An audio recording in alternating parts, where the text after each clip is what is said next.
Good day, everyone. I am here today to explain the Minship algorithm using the example with mall customers dataset.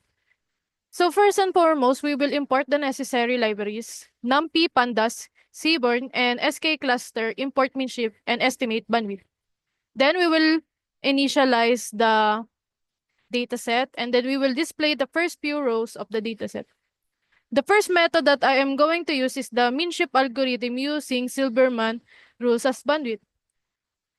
So first, we will prepare the data and we will extract the features using annual income and spending score. The feature used for clustering are extracted. X is a 2D NumPy array where each row represents a customer and columns represent these two features. Then next, we will calculate the Silverman's bandwidth. So bandwidth is a critical parameter for Minship, controlling the size of the kernel used for density estimation. And the Silverman's rules provide a heuristic to calculate an optimal bandwidth. So, STD-DEB is the average standard deviation across the two features. And N samples is the total number of samples in the dataset. Then, we will apply the Minship clustering. So, Minship is initialized with the computed bandwidth. The model is applied to X, which is here, and fit predict clusters the data and assigns each sample to a cluster. Cluster labels are stored in datasets as new column cluster. And now, we will display the cluster centers. The center of each cluster is calculated and printed. These represent the average feature values for each cluster. So we have here the printed cluster centers with the Silverman's rule.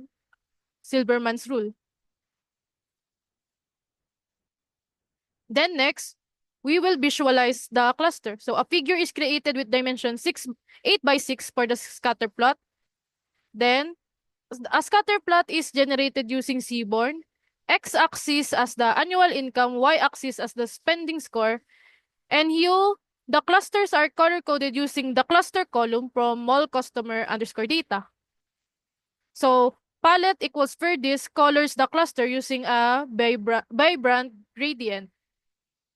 And we will highlight the centroids using the color red and the marker X.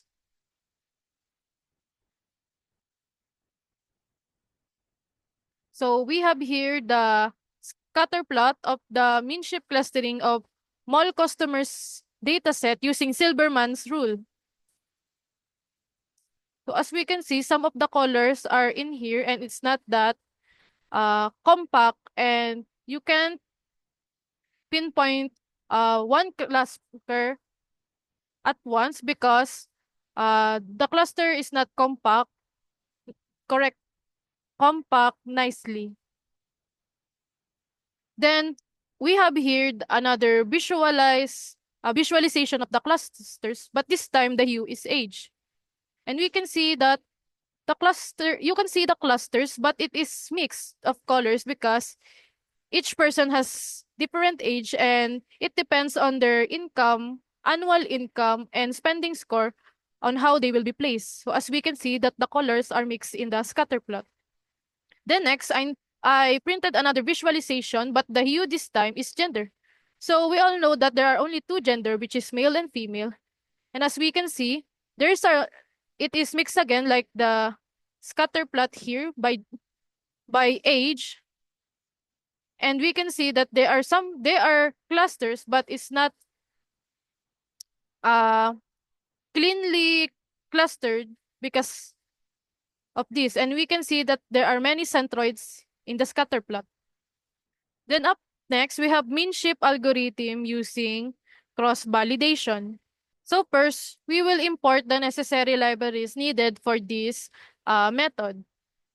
First, we have matplotlib, pyplot, numpy, pandas, seaborn, sklearn cluster, import Minship, and sklearn metric silhouette score.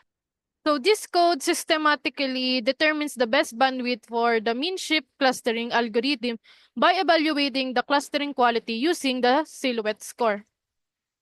So first, we must prepare the data, which is small customer.csv, and we will now call it as small customers underscore data. Then, we will extract the features annual income and spending score. Then, we will define a range of bandwidth values to test. So, this range of bandwidth values to test, the range spans from 1 to 30 with 30 evenly spaced values. This can be adjusted based on the data set scale and expected cluster density. So then we will initialize the variable, which is this one. So the best bandwidth is to store the bandwidth yielding the highest silhouette score. And the best score is to store the best silhouette score encountered. So then we will must iterate over bandwidths. And we will perform the cross validation to find the best bandwidth. For each bandwidth, a mean shift model is initialized and fit to data. Cluster labels, which is this label, are assigned for all data points. Then we will evaluate clustering with silhouette score. So the silhouette score measures the quality of clustering. Values range from -1 to 1, which is -1 is poor clustering, and 1 is well-defined clustering. So computed only if there is more than one cluster in the dataset. So we will now track the best bandwidth.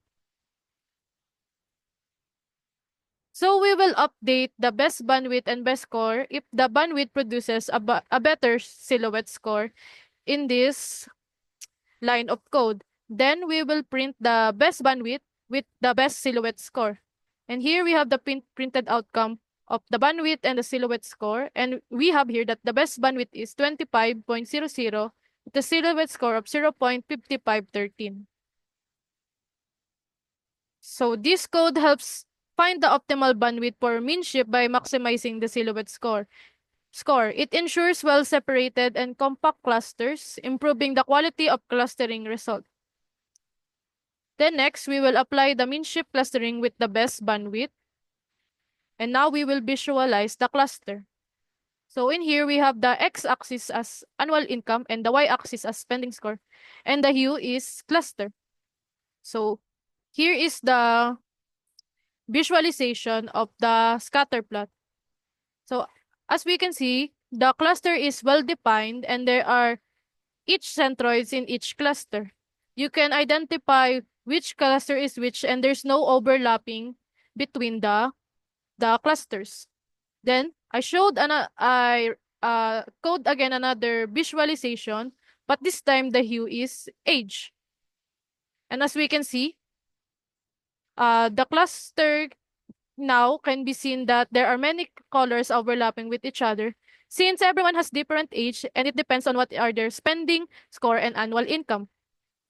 And lastly, we have the hue as gender.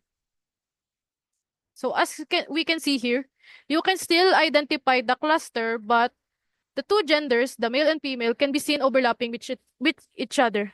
So this defines the mean shift clustering with cross-validated bandwidth with the hue in gender. And we can see that the centroids are still in the middle of each cluster. So that is all for my presentation, and I hope you understand the importance of mean shift algorithm and what it does to the dataset. Thank you so much.